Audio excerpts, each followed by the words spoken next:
Welcome to Let's Write This Movie, where we write a screenplay while sharing the process with the internet. I am your screenwriter, René Garcia. And I'm your collaborator, Brian Glass. Now, let's write this movie. Hello. Hello. Hi, René. How you doing, buddy? I'm fine. 2 weeks of health. Look at you. Back to your normal I self. have my watch and my other thing. I feel a little naked. I got this thing, though. That's good. What's this thing? Don't worry about it. All right. Let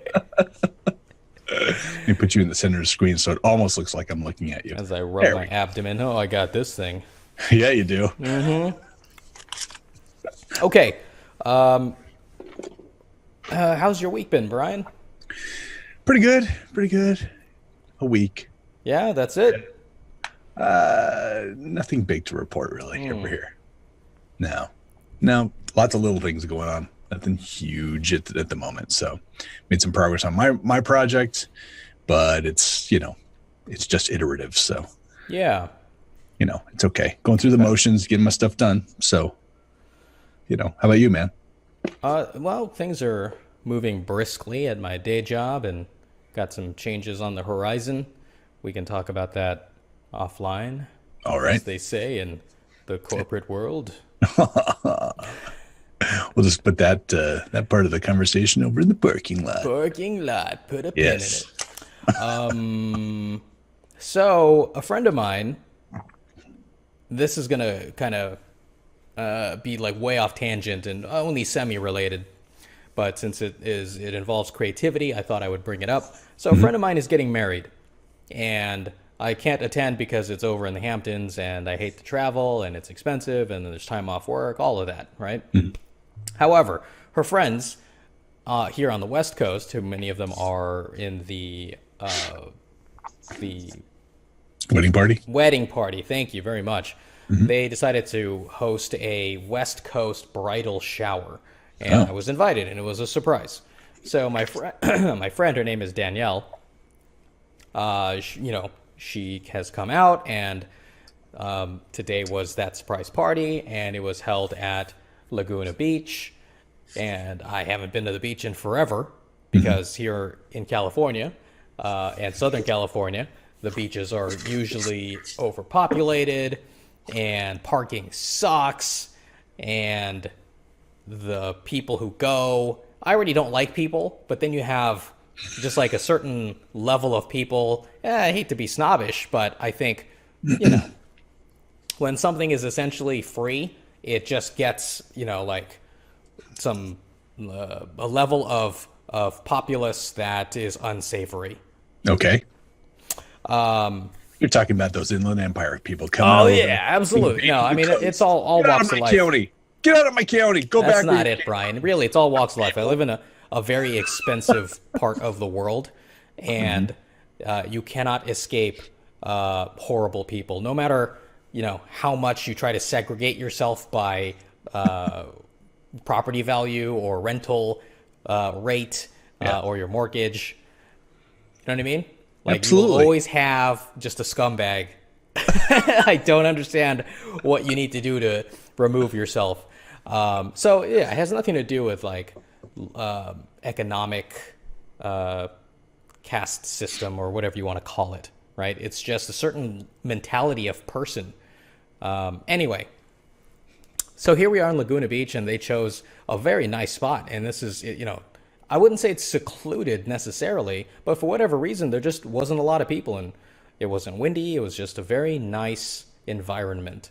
And so here I am, more or less relatively alone on the beach. I mean, the party is behind me. They're a little farther up the beach, but I walk down to the ocean's edge, and I just listen and watch the waves come in, just crashing at my feet, right? And I'm just staring. I stood close enough to the ocean, not in the water because I was wearing all of this, but, just stood far enough down the shore that I couldn't see the land around me anymore. Right. So all I could see was just like the water, just the endless vastness of it, just the unknown and the ever-changing landscape, right? And man, I was just thinking, this is the kind of thing that inspired poets throughout time. You know? And I just felt one with my fellow man, with nature, with artists around the world, and once again, through time. It was a fantastic moment. I just wanted to share that. And it really just got me thinking about like being creative. Well, Renee, my mind goes somewhere a little bit different Okay. because of our history and past discussions that we've had. And I got to tell you, man, that's very, very counter to something you've said in the past many times. Which is, why would I go if I can experience in VR or on a screen? And I said, sometimes being there in person is a little bit awe-inspiring, and it is something. I can get myself out of this one. Go ahead, finish up.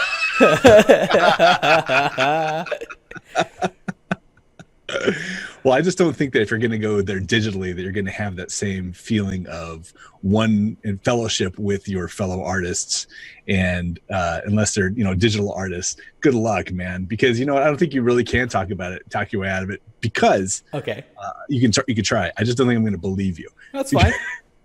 Okay, so let me just say, sometimes being there in person has that effect on you. I mean, there's no real way to replicate that.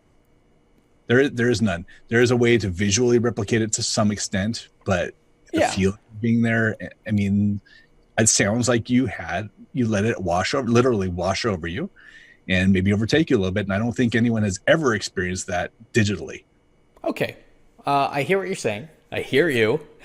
Let me just say this. I'll say currently, virtual reality and just like looking at something on the internet does not completely replicate the experience. I think that's fair. My argument is that the experience, and we'll say for me specifically, is close enough that it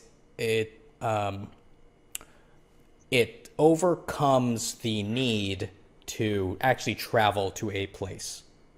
That if I can, like, let's say the experience through VR is like 75% of the experience of real life, I'll say, yeah, okay, I don't need to go to the beach because I can just put on my goggles and my earphones. I can, get some kind of machine that sprays me in the face, and simulates ocean scent or whatever. You know what I mean? I do, but are you going to actually have that feeling is my question. I don't think so. Yeah, well, I think I can. Here's the thing. I mean, I have a really good imagination, Brian. But have you ever had that feeling without going to the place? Honestly. Well, I haven't actually done this, right? Like, so that's a no. That's a no. That's okay. It's fair. I hear you. Well, yeah, but of course. I mean, no, I have not. But I think your argument would be more persuasive if I had a VR experience and I said, you know what, it wasn't the same as, or it didn't come close to reality, or it wasn't close enough to reality. There's nothing to compare it to, is what I'm saying. I threw VR in there, but I mean, you've said just looking at a big monitor is the same thing. Now I've been there. Now I feel like I've been there. It depends. It depends on the thing. Like, if you said to me, look at the Leaning Tower of Pisa, right? I don't need to be there to see it. If we're just talking about a visual experience, right? But if we're talking about the ocean, I think that's different. Okay. Well, we talked about like the Grand Canyon, for example. Right. And, it's a hole in the ground. Okay. I'll grant you that. And I've not gone to see it in person, but I've heard varying reports. I've heard that, that people have that kind of same emotional impact of being at the beach like you did today. And I've also heard it's big, I guess, but it's a hole in the ground. So I imagine I imagine the circumstances whereby you would enjoy something like this have to be kind of like what you dealt with today. There have to be minimal people there, right? Because they just ruin everything. Yeah. And that you're always going to get on a computer. You know what I mean? If you see someone in VR, you just look away. They're gone. You don't have to talk to anyone. You're not going to get in the way. Yeah. You don't have to deal with traffic to get there. It's not a whole. I did have to deal with traffic. Yeah. Anyway, I'm just saying, dude. I know what you're saying, and I've had that experience many times myself, but never outside of reality. Well, let me ask you this, Brian. I think it would be cool if there's a day when I could actually feel that. Yeah. Without going. I think that'd be sweet. No, I hear you. You ever ride Star Tours at Disneyland? Yeah. Did it feel like you were actually doing all those crazy maneuvers? And Never. no, you just thought like, I'm just watching TV and they're shaking the room. What is this? I enjoy the technical aspects of it, and I enjoy the creativity, but no, it's not like fooled, not like my senses are fooled. Like if I go on an actual roller coaster, I'm just like, this is sweet, this is cool. It just never can really replicate that. I mean, maybe if I was a kid, it would. Yeah. But as an adult, no, it's fun. Don't get me wrong, because I enjoy stuff. But the Star Tours room is actually like it's on a big machine. Oh, yeah, and the it's whole thing's actually moving. Yeah. I mean, get that. For all intents and purposes, you are on a roller coaster. You're just not. You are swooping down and like, whoa, like. Yeah. No. The one that they have at SeaWorld is a little bit interesting, because when you leave, you're able to go to the back and there's like a window there, and you can see the whole thing doing its gyrations. Right. Yeah. It moves actually more than you think. Right. It's kind of cool. But at the end of the day, it's a simulator. It's okay. They're fun. All right. I still enjoy it. But again, I'm not going to get that, I don't know how you replicate the actual experience, I guess. Plus, it's so personalized, like I'm going back to the actual experience that you had, that sense that you had where you were a little bit calm, and it was people weren't there, mucking it up and having a conversation with you. It was just you and the experience alone. Right. That's a nice thing. It's not, by the way, that's a rarity in California. That's exactly it. Right. Yeah. Unless you do it at night. Well, okay, fine. Absolutely. And that's why, to be there in essentially the afternoon. Yeah. And be relatively alone was a fantastic experience. And I just thought, how many times when I'm writing, part of my process is to pace when I'm trying to work out some dialogue or a scene, or how to phrase something, or how to reduce something to fit a certain spot or whatever, regardless of if it's creative or it's something for my day job. I'm always trying to work it out in my head. Creativity. What's that? Which requires no real creativity. Well, it's a different kind of creativity. It's more problem solving. Mm-hmm. I mean, it's all the same, right? I guess you're right. But in any event, the point I'm making is that the writing process for me is not just I'm at the keyboard and I'm physically writing. Writing is you think about it. I think, the keyboard, the input is the last step in the writing process. Right. At least that's the way I work. Oh, I totally agree. And I was just thinking, I know it's impossible, but I would love to have beachfront property to be able to just come out on the beach and pace right there in front of the ocean. Right. Oh man, that would be so stimulating to me. Alas, I'll just have to settle for VR, Brian. VR, the earbuds I have, they have different modes, right? And one of them is like the little icon is a dude like hunched over, working on a desk, right? I guess it's a desk. It's hard to tell. It's very like a simple image, so it's hard to tell what he's doing, but it looks like he's focused. Anyway, there are different soundscapes that you can choose from to essentially block out all the sound around you and replace it with something that's supposed to be calming or whatever. One of them is crashing waves, and it's just this loop of crashing waves. Sure. I always listen to that to try to block out my coworkers. That's interesting. I do a very similar thing on my phone, but not the headphones, but my phone. Yeah. I listen to Relax Melodies. Okay. Is the app, and I change from rain to waves usually, and sometimes both. But I totally understand that. You're checking yourself out. Well, I don't like the color being all like blah, Blah. I like to show a little bit of white. Yeah, you do. Uh-huh. Don't we all? It's the only way I'm going to progress in my career, Brian. Anyway, side note, since I've been thinking about it, modern corporate jobs For some reason, they are all shifting towards these open work environments, right? Yeah. And that's the way my place is. I'm sure a lot of people listening or watching, you know, if you work in a corporate job, you probably have an open work environment as well for some reason. And cynically, I think it's so that, you know, you feel like you are being watched and therefore will be less inclined to goof off on the internet or whatever, to like not be productive, so that, you know, you always feel like you have your manager's eyes on you, or you know, some kind of like coworker who will rat you out. You know what I mean?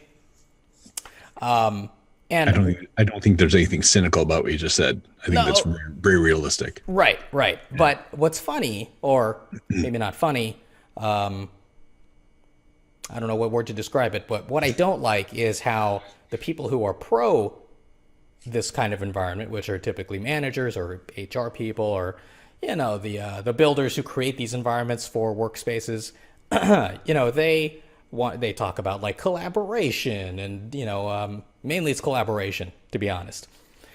But I laugh at all of these devices that we come up with to fight this open work environment, like the noise canceling headphones. Yeah.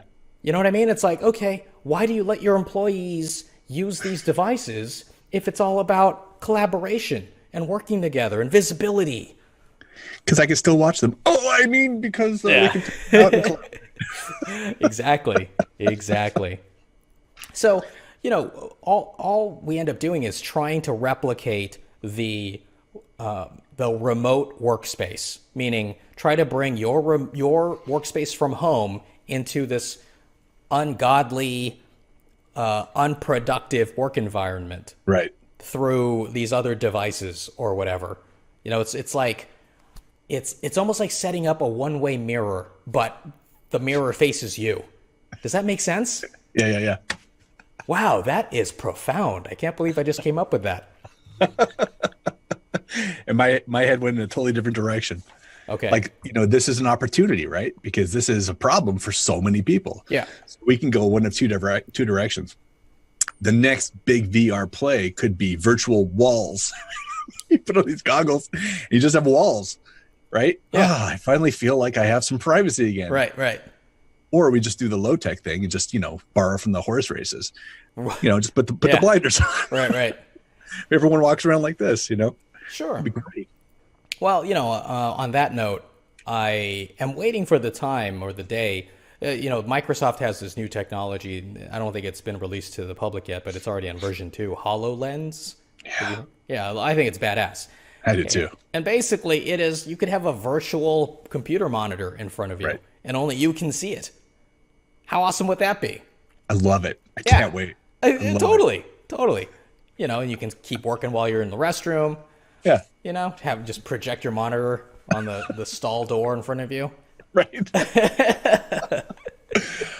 I mean, you know, just imagine the productivity you're going to get out of your employees, right? Yeah. I'm sick today. No problem. Work from bed. Exactly. Pop it on. Get going.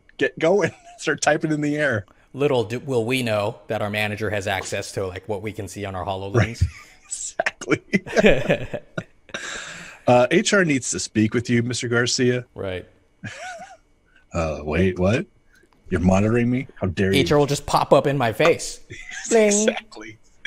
Please get off this site. Yeah, exactly. Or it'll like replace the model's heads with like the HR person head.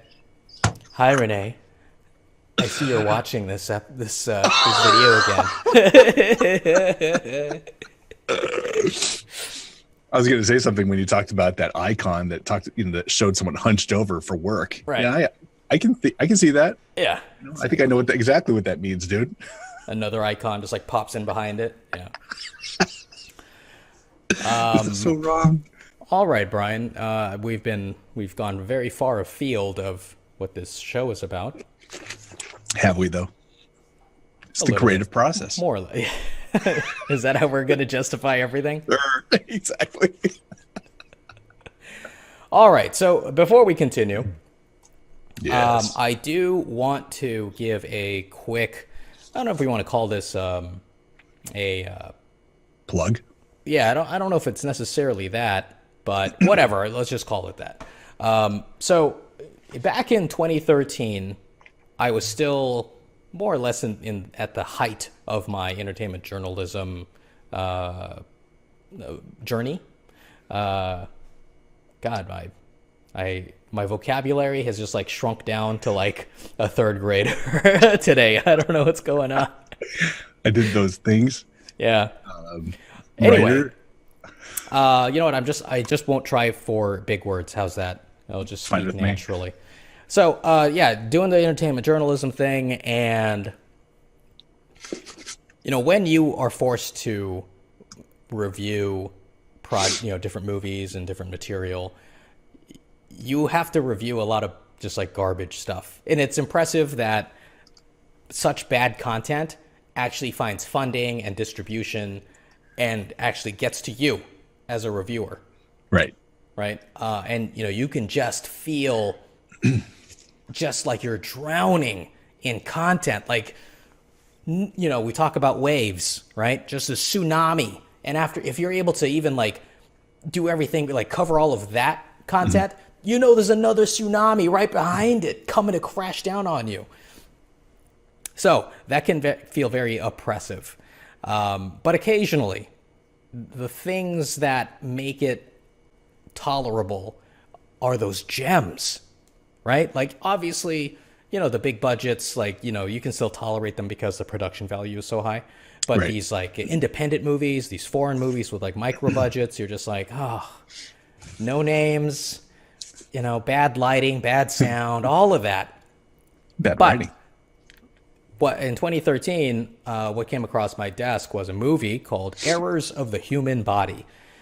And it's one of those movies that, you know, it's fine. It's above average throughout the movie. But the ending really just ties it all together. And it was one of those movies that really moved me, that I knew, it made me want to write the review. Like, I knew what I wanted to say about it. And this movie was co-written and directed by a man named Eron Sheean. I hope I'm saying his name right. Aaron, if you're watching this, I'm sorry if I butchered your name. In any event, he is I think he's the only filmmaker who actually contacted me directly after having read my review of his work. So I was glad I wrote something positive. But he contacted me to correct me on something I wrote, meaning which was, I thought he wasn't a co-writer. I thought it was the other build writer, but he actually wrote the script first and then gave it to this other writer to punch it up. Okay. He just said, hey, could you fix that? And I'm like, yeah, totally. And, you know, we kind of formed a little relationship, and I've been following him on Facebook since then, and there we are. So he reached out to me recently because he has a new short that he's working on. He's trying to find the funding to complete it. He has he's filmed a third of it. And it's pretty cool. I mean, you know, it's not necessarily like a story that I feel like, oh man, I totally know what the story's about and such a great idea, because I don't, you know, it's a surreal black comedy is how he describes it. Let me just pull up his page, his Indiegogo page. So here it is, The Rock of Ages, an epic short film, a surreal fantasy film about an ancient soldier's absurd confrontation with a cunning talking rock. And there is a video here, and it shows the footage he's already captured. And it also shows him talking about the project. So I encourage everyone who is watching right now, you know, if you feel so inclined to support something creative, you know, please give this a look and, you know, fund the arts that has my endorsement. Yeah. A couple comments on this, because I did watch the video. I always love when I see someone who's doing things in camera versus CGI. Yeah. And he makes a big deal about that. We're going to do, you know, everything as practical as possible. And you can see him making the molds and things like that. And the production value looks tremendous on his stuff. I mean, Yeah. it really does. Right? Like, wow, Yeah. that is hot. I mean, it looks awesome. I mean, I think they're filming what in Iceland, was it? I mean, of course, you're getting to me. It felt like, where New Zealand was Lord of the Rings, in a character like within it. It feels like he's really embraced that. So I was really impressed with the look of just the footage I saw. I was like, oh, this looks killer. Oh, I really like it. Yeah. But I got to tell you, the part that really made me think I got to see what this is it's like 3 minutes into his little pitch. And he's talking about, that they did everything practically. And there's a little like part of one screenshot, where they have like, it's like subdivided, and it says rock puppet, like a little hyphen there. It says, it's a prick. I'm like, it says what? It's a prick. Oh. I'm like, oh, you caught me, dude. I got to check this out. So there you go.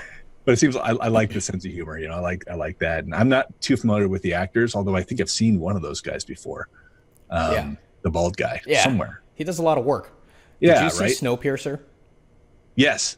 He's the bald guy towards the end, and he's like pushing a food cart or something. Okay. And he pulls out like a machine gun. Right. Yeah. So he's got a look, Oh, exactly. Totally. I did a little write-up on my other site, my entertainment site, workingauthor.com, about this. And I said, the last line I put in there is that this is probably the most color you're going to see on Thomas Lemarquis. I think that's his name. Because he's usually very pale in most of the movies he does. Right. So, yeah. Anyway, it looks interesting. Looks good. All right. Great. So, Brian. Yes, sir. Today, is there anything else you wanted to talk about before we jump into these pages? Let's jump in, man. Okay. So, very briefly, let me just bring up the pages. Bring it. Actually, before we do this, if you have somehow just stumbled on our video, please give us a subscribe and a like. And welcome. Absolutely. Where have you been? Seriously, what's wrong with you people? Yeah. 27 episodes in. Wait, what is this? 29? I think this is 29. Is it? Whatever. Who knows? I'm so behind. It doesn't matter anymore. I'll just put them up out of order next time. Okay. So let's talk about these pages. So these aren't a lot of pages. This is just to correct,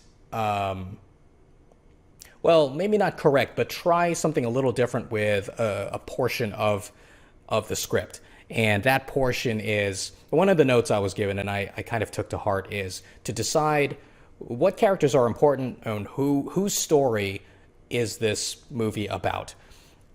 And when I thought about that, I'm not sure that the soldiers need to play as prominent of a role as I gave them in the previous draft, the previous version, whatever you want to call it. Mm-hmm. So I have reduced the attack on the fort by several pages. And so now it's 3 instead of 6. That's really all I wanted to say, and I hope this new version goes over well.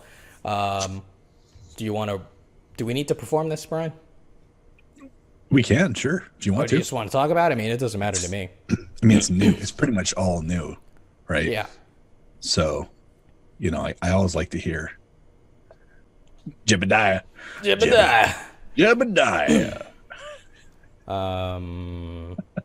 Well, there's a lot of exposition here to read, Brian. I don't know if that's really necessary to go through. I'm fine either way. All right. I mean, you said you reduced it from 6 to 3. It's actually like 6 to 2.5. I mean, you really consolidated the idea. And I can jump into my thoughts on it if you'd like. Yeah, let's just jump into the thoughts. Yeah. So overall, I feel like it was effective. I definitely felt like what you're trying to convey was very clear. I liked the fact that we got to see the infected and the undead as being like the two waves. I thought that was, I think this was like good, concise writing. It's like it felt like it was almost necessary, not like we're going to fall in love with any of these characters, but from an expositional standpoint, there's a lot you have to get out in a very quick amount of time. And I felt like it was effective. So, I guess overall my notes would just be Yeah, I think it works fine, and I think it's a good replacement. I did give some thought to what you said about the where the focus should be within the story, and I agree that taking it away from them of all the people makes the most sense. Because I don't feel like anyone else really gets too much coverage. With the exception of maybe I'm not a big fan of, but what's his name, Boone, and all that. It just doesn't really do anything for me personally, but I don't think there's a lot of page allocated to them. You know what I mean? Yeah. So where these guys did have a significant amount, so I feel like this is a good choice. I agree with it overall, and I think that it's effective overall. It makes me wonder, at the end when we're going to hear Jebediah do his voiceover, if that's still going to appear, because I think it's going to lose a little bit of its strength, because we don't really know Jebediah that well anymore, because we spent more time with him before, and he did pontificate a bit, Everett style. So I don't know if that's going to land the same way, or if he's not going to have that VO. So to answer that, and maybe I should have included it in these pages and in this discussion, I just haven't written it yet, because it's farther into the script, and I didn't know how it would play to have like two chunks separated like this, and then I don't know how I was going to present that for this show. But basically, the inspirational speech, if you want to call it that, to his troops is going to happen later and in a much shorter, more urgent fashion than that. That happens right before, or as Father Espinosa and the survivors are coming out. I'm going to reintroduce that the soldiers are like, oh, wait a second, we're killing townsfolk, right? These aren't soldiers, right? They don't seem like an immediate threat. And maybe it'll just be Jebediah saying this to Jones, who will then say it to, rally the men to attack. I don't know yet. But because the inspirational speech will happen then, I don't think we're going to lose too much of that, the sentimentality towards the end. Okay. That's my hope. I don't know. So your plan is to keep it basically as is when he does his VO later. And we see them scurrying off in the distance a little bit. Right. Yeah. Okay. I think it'll be fine. It's always troubled me a little bit that such cool lines went into him, but I don't know where else they could go to get that sentiment across, because it's pretty unique. Yeah. You know what I mean? So, hopefully it still lands okay. I kind of want to read it and just see if it feels like it's too much for a character that we don't know as well. But like you said, if he does have his rallying speech in there somewhere, and we've established who he is, because this doesn't do much other than say he's kind of like, he's leading by example. Yeah. We know that about him. He's a man of action. He's going to figure it out. He's going to show his men how to do it. So he's telling them he's showing them how to steal themselves and how to act in this type of situation. Yeah. So we get more from his actions and from his words, on these 2.5 pages. You know what? I'm hoping, now that I think about it, and I'm kind of like reviewing the totality of Jebediah in this new form, I have a feeling it's going to work in that maybe I present him as, a very flat character, like a man who is there to just contain the situation and is completely unfeeling about the humanity. Like, he's a man without humanity. Mm-hmm. Even though he has a little bit of humanity here when he talks about, like, a man shouldn't die from illness, or a young man shouldn't die from illness. But whatever. I think maybe it will be a nice reveal that at the end, when Jones asks to speak freely and talks about God and religion, that Jebediah does show, hey, I am a human being and I totally understand. Mm-hmm. Maybe that'll be more effective. And maybe that will be enough to give the actor, a little bit of a hook for, to hang on to. Yeah, absolutely. And I think that if I was an actor approaching this, I would think that it's going to be an older guy, obviously, who's going to be the actor. And he's been in the military his whole life, and he's hardened. Yeah. For the most part. And maybe he's even saying the whole thing in the beginning about shouldn't happen to a man at that age. Yeah. Maybe it's just rote, maybe he's said that a million times before. So, yeah. I think they can go a lot of different directions with that and still have the nice reveal, like you said. So I don't know. I feel like this is perfectly adequate for what we need, and to not pull attention off of the ones that we really want to stay with. I think it works really well. And I like the idea that we're showing it, like you mentioned. Yeah. I think it worked well. I mean, I don't really have any notes on here other than the fact that just a couple little things. So like at the bottom of the first page, I don't know if you have it up or not. Yeah, I do. Actually, I don't know exactly where this would go, but when it says in that second to last paragraph, it says Dodson turns his head to Scarface, who hugs him joyfully. I know you mean Scarface is hugging Dodson, but I wasn't totally clear. Like, I kind of felt like they were hugging each other versus this one person. Yeah. So, if there's a way to kind of, I don't know if you have to indicate that or not, or I if you can clean it up. It's fine.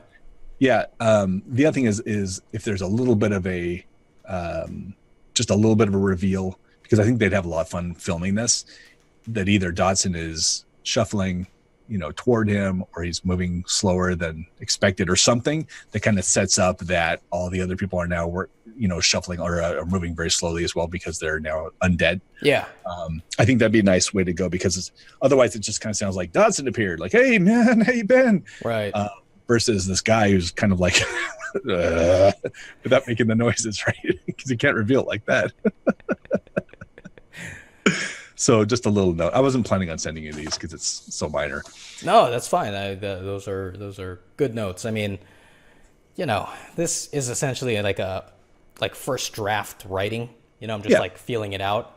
I can clean it up. It's just that one part. And then the other thing was on the top of 2, just a little thing. Yeah. Where it says in neck. Yeah, I just changed it because I know you're trying to keep your lines down. So I just changed it to with discolored neck veins turning black. Oh, no, I messed up there. I just left out a word by accident. If you look at the bottom of 1, you see that is one paragraph, and I would have had more than enough space. It just broke it for me. And so I was like, neck veins, man. I'm going to save you a word. No, I know where you're at. This is just me, writing too fast and not proofreading. Right. So it's fine. Don't worry about that. Yeah, other than that, man. Oh, sorry. I think I just clipped. Other than that, sounds good. Looks good to me. Okay, great. Well, I guess we have time to just talk about some other stuff then, Brian. Yeah, before we do that, can you just do a kind of a quick plug of course. All of our social projects? I would love to, Brian. Awesome, man. Here's our website, everybody. So I haven't added the most recent episodes, but I will. And once again, I was sick for a couple of weeks, so I'm really discombobulated. Gonna get back on it and get everybody caught up. You're just gonna have to put up with some back-to-back-to-back episodes until we are in sync. But this is the website, letswritethismovie.com, and you can go here and click on any of these posts. Like, here's the most recent one. Wait for it. There we are. And here is where I will typically put up new pages, about 10 pages a week, or, as we get closer to the end, probably 120 pages so that you can read the whole script. But on this post, it was 10 pages, and you can flip through them and leave feedback in the comment section below. We will discuss your comments in the following episode that week. Additionally, we are on Twitter, and our handle is @WriteThisMovie. This is where I will inform you when new pages go up, and if you have a comment, I'm happy to talk to you about any aspect of screenwriting or what we're doing with the project, how we're coming along. If you have thoughts on the pages, we can talk about it here as well. I'm pretty good about responding. I'm not always on here, but if a new comment pops up, I'm always happy to engage with you. Very, very, very happy. Very happy, Brian. René, what's the word I'm looking for? I'm always relieved when you talk to people about all of the things we have going on here.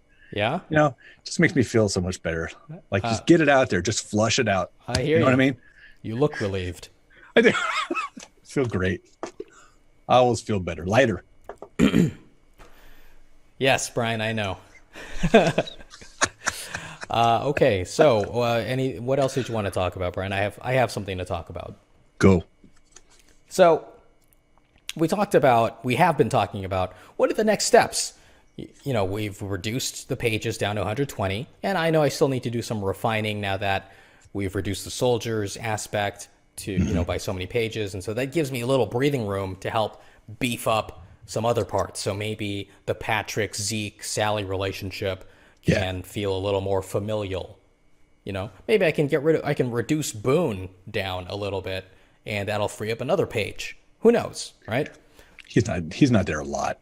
I get It's it. not that big of a deal. No, but if it doesn't take much to derail the pace of a movie for an audience, especially if you introduce a new character, 2/3 of the way through a movie, and you're like, oh, who the hell is this guy? Why is he talking so much? Do I have to remember him? Was he somewhere in the beginning and I didn't catch it? You don't want the audience like worried about what information am I missing? Right. Yeah, and I know you're going somewhere, but I'm just going to for a second. Like the scene that kind of where it did halt a little bit or hiccup a little bit was when I think it's when Prophet goes in there and has that whole discussion with Boone. And I feel like it's just adding some color in there, but at the end of the day, I wasn't really caring that much by that point about at least about either of those two characters because I felt like they were not marquee. You know what I mean? Right. Well, you're absolutely right. On the other hand, Boone gets killed. He gets eviscerated by the Yoo-Hoos. Right. And if we don't know him at least a little bit, do we care that he dies? Do we care that Prophet saves himself and locks the door so that Boone can't get into the vault with him? Yeah. So I know what you're saying. It's really not that big of a deal. And I feel like as a reader, it's not going to do what you asked. I don't think it's going to derail me necessarily. okay. You know what I mean? So I think you kind of need that stuff because it is setting up other parts of the story. Well, so there are two ways to handle this. I can either reduce him or I can grow him so that we feel like, okay, he's a guy who actually lives in this town and he is this entity that we feel as a reader, as a viewer, this town feels alive in the way that hopefully Patrick feels like he's part of this ecosystem. Yeah. I guess I just feel like Patrick is already close to being there anyway. And I do kind of care because there's such interesting things that happen with him. Yeah. Like I get kind of involved because of, I get he's there towards the beginning and then we get the whole payoff scene with him, in the house and he has that reveal, my favorite scene. Yeah. It's like, that's great. And if you want to add a little bit there, to me, I'm like, yeah, definitely think that'd be cool because anything adding to Zeke and Sally as well, because I do really want to know them a little bit more. Right. I think that's just time well spent because I think he's kind of like, he's like important adjacent, you know what I mean? Yeah. Whereas Boone, I don't know. I don't think I would do anything to him, to be honest with you. Okay. All right. Personally. That was just like a side idea. I mean, I don't necessarily, I'm just saying there are other opportunities. All right. Sure. So I feel like the changes that are going to happen to the script are now essentially minor or relatively minor. Right. So what are the next steps after that? We have talked about doing a full read, right? And we've had this discussion about how difficult it is to get voice actors. You have talked about it for your personal project. Yeah. And who knows how difficult it's going to be for me. So as I opened this show, I was at this bridal shower, and my friend Danielle, she is in the entertainment industry. So the majority of the people who are at this thing are also from the entertainment industry. And one of them, I guess he works for a production company that does a lot of different things like voiceovers for cartoons. And I mean, I don't want to go through all of the things they do, but basically the long and short of this is I told him about this idea and what my needs were, and he sounds very interested, and we may be able to, use his studio to make this work. For the like doing it like an entire read through with like professional actors, and possibly have Foley and all of that, just like the whole production package. Okay. And I asked him, oh, okay, well, what kind of budget would I have to have for that? Yeah. And he said, well, on the low end, maybe $1,000. On the higher end, 5 to 10. And I was like, okay, well, I have a sound engineer who wants to like do the sound. His name is Brian Glass. Whoa. No, you don't want to do the sound, Brian? I thought you wanted to do the sound. Oh, I thought you were talking about another Brian Glass. Yeah. Oh, sure. I can do it too. No, it's you. I was like, wow, another one? And I am your sound designer, Brian Glass. You don't have to be. There you go. I'm Done. That's a big undertaking, man. Fully boy. I just thought you wanted to do it. But Hell basically, yeah, we're looking at like a 5K commitment. And it's like, oh, I can swing 5K. That varies based on actors, I assume. Yeah, because, he said, you get an actor, even if he only has like 2 lines. Yeah. They work hourly, right? And if they got to like be there, you got to pay them the full hour, so. Should tell them, don't worry, no actor's getting 1 line or 2 lines. Yeah, yeah, exactly. He said, unless you like cast them for multiple parts. And I'm like, yeah, of course. Of course that's what we're doing. We're going to get one guy. He's going to do all the voices. Frank Caliendo, bro. That's right. How fast can you read, Frank? Yeah. And then we slow him down. Exactly. Dude. Done. I love it. Let your audio guy slow it down. Exactly. Done.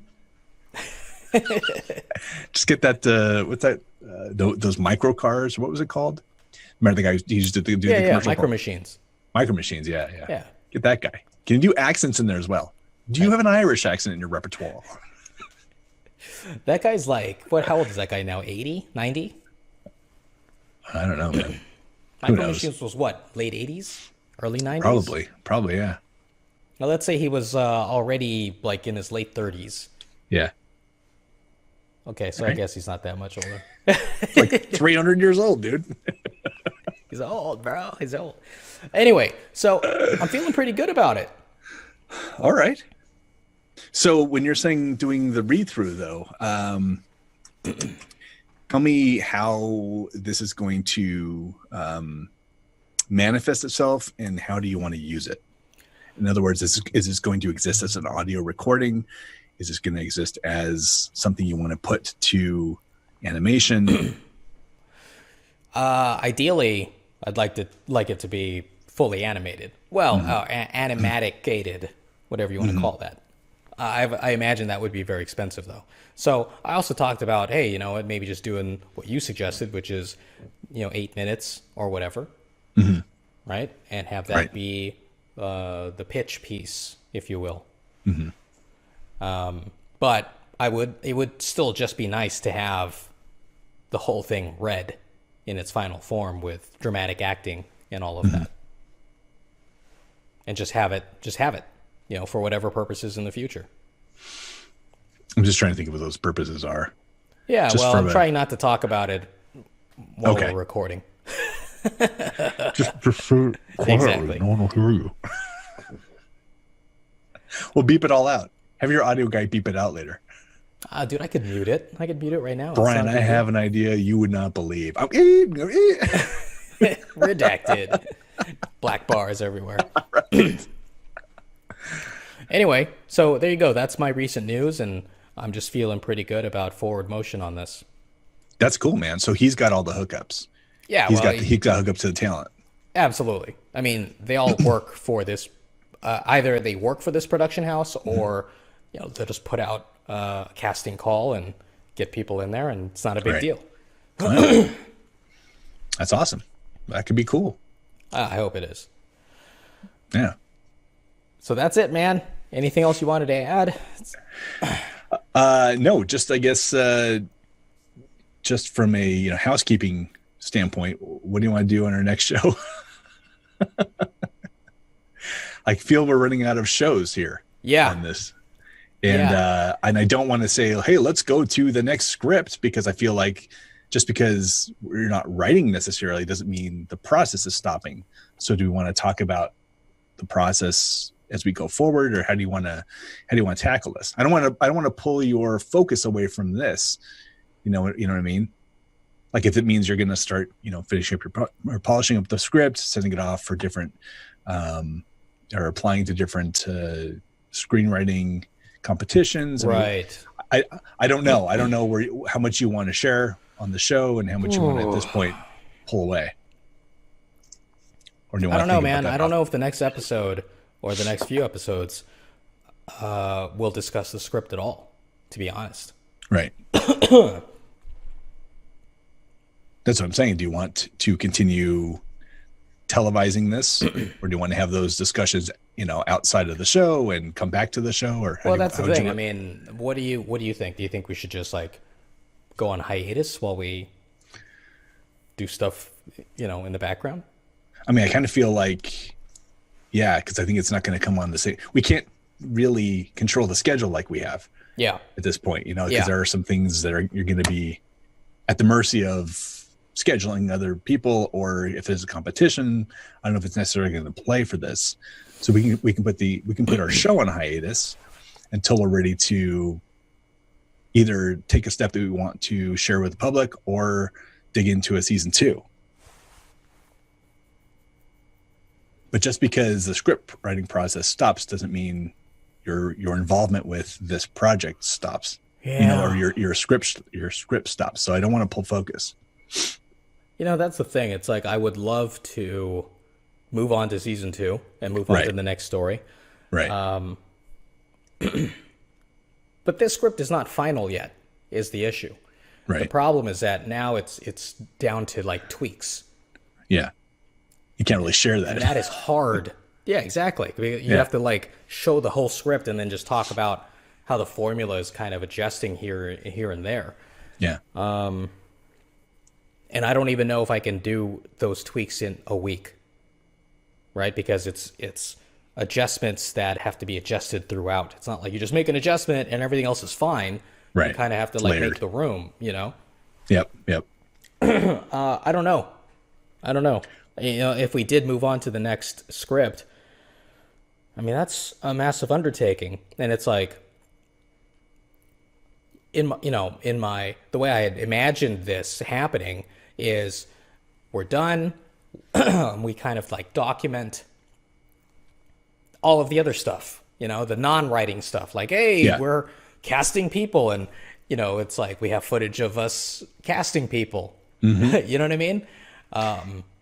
Yeah, and I still think that's fine. I just don't know if we can necessarily record every Saturday night for this. It might just be hey, we pop together for, a Wednesday chat for 20 minutes and we talk about things that are actually pertinent to the project and put up mini episodes almost as we need to.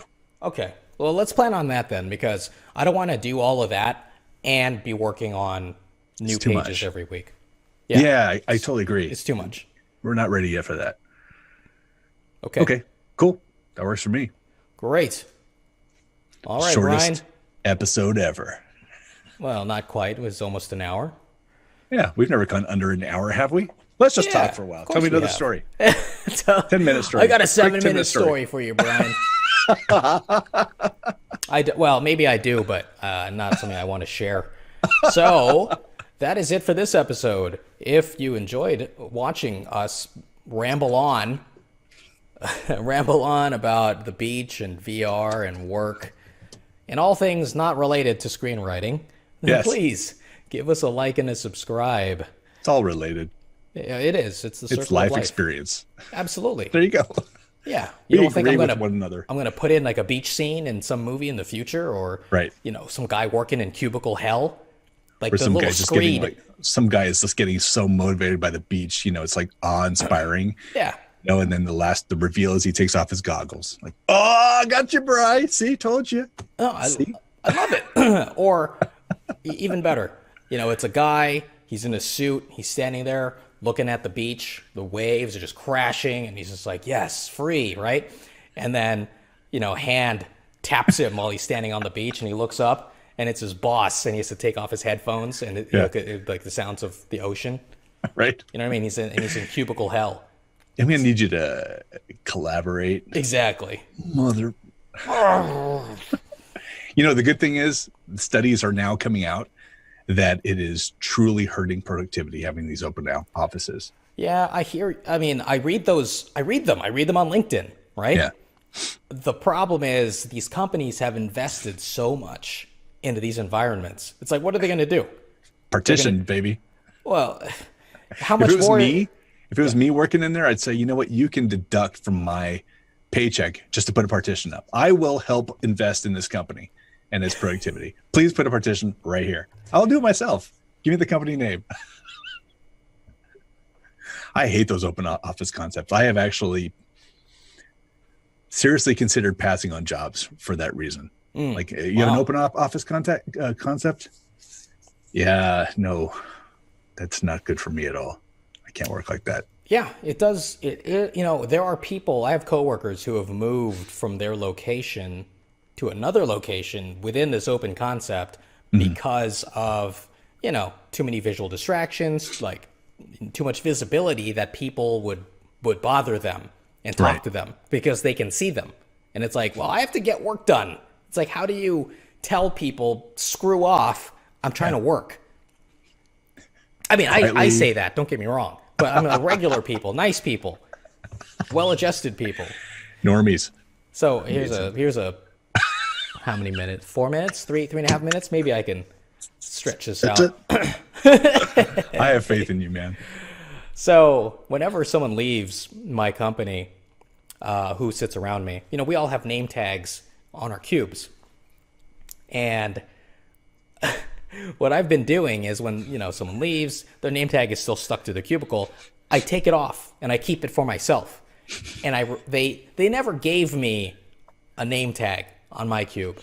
It was always, I took over someone else's cube and I never switched it out. So I've been, who the hell have I been for the last 3 years? I can't remember his name.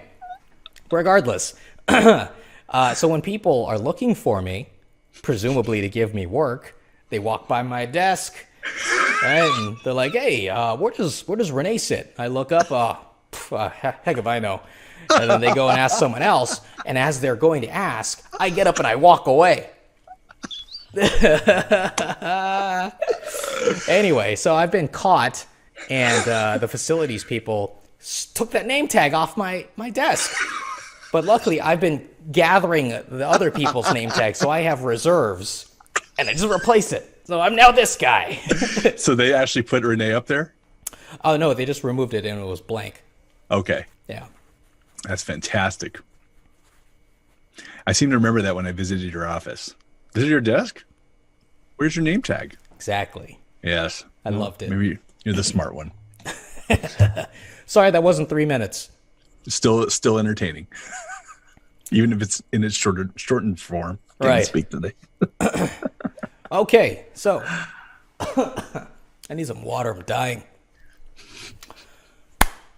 We will see you in the next episode. Whenever that is. Thanks, Brian. Thanks for that.